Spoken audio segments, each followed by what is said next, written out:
इस टॉपिक में हम बात करेंगे सिंगल डोर फ्रिज की संपूर्ण इलेक्ट्रिक वायरिंग कैसे होती है।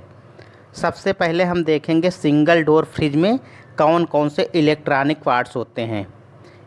इसमें ये कंप्रेसर, थर्मोस्टेट, डोर स्विच और ये बल्ब होता है जो कि इलेक्ट्रॉनिक पार्ट्स हैं।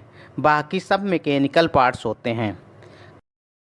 कंप्रेसर का काम होता है पूरे रेफ्रिजरेशन साइकिल में रेफ्रिजरेंट को सर्कुलेट कराना।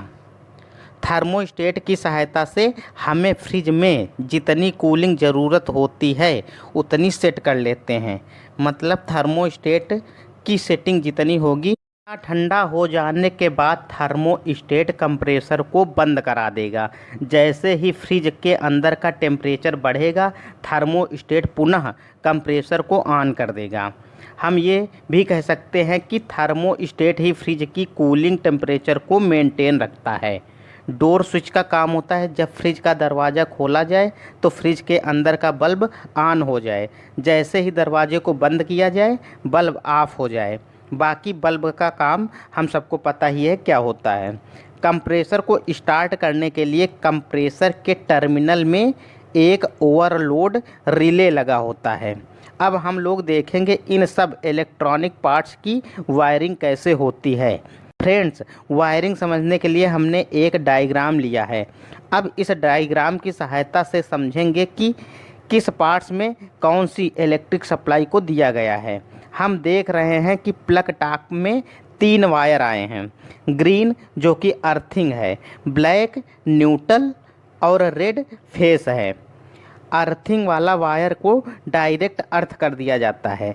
अब हम देख रहे हैं कि न्यूट्रल वाला वायर डायरेक्ट ओवरलोड से होते हुए कंप्रेसर में चला गया है और उसी न्यूट्रल से लूपिंग होते हुए एक वायर फ्रिज के अंदर लगे बल्ब के होल्डर के एक पॉइंट में दे दिया गया है। अब जो फेस वाला वायर आया है वह डोर स्विच के एक पॉइंट से और उसी फेस से लूपिंग होते हुए एक वायर थर्मोस्टेट के एक पॉइंट में दे दिया गया है। अब थर्मोस्टेट का दूसरा पॉइंट कंप्रेसर के रिले से जोड़ दिया गया है। इसी तरह डोर स्विच का दूसरा पॉइंट बल्ब के होल्डर के दूसरे पॉइंट से जोड़ दिया गया है। इस प्रकार सिंगल डोर फ्रिज की वायरिंग कंप्लीट हो जाती है। फ्रेंड्स, ये wiring simple type single door fridge की है। आजकल मार्केट में इन्वर्टर कंप्रेसर के फ्रिज भी आ रहे हैं, उसमें एक पीसीबी लगी होती है, इसलिए उसकी वायरिंग अलग तरीके से की जाती है। तो अगर आपको ये वीडियो पसंद आया हो तो एक लाइक और ऐसे ही मैकेनिकल और इलेक्ट्रिकल वीडियो देखने के लिए मेरे चैनल को सब्सक्राइब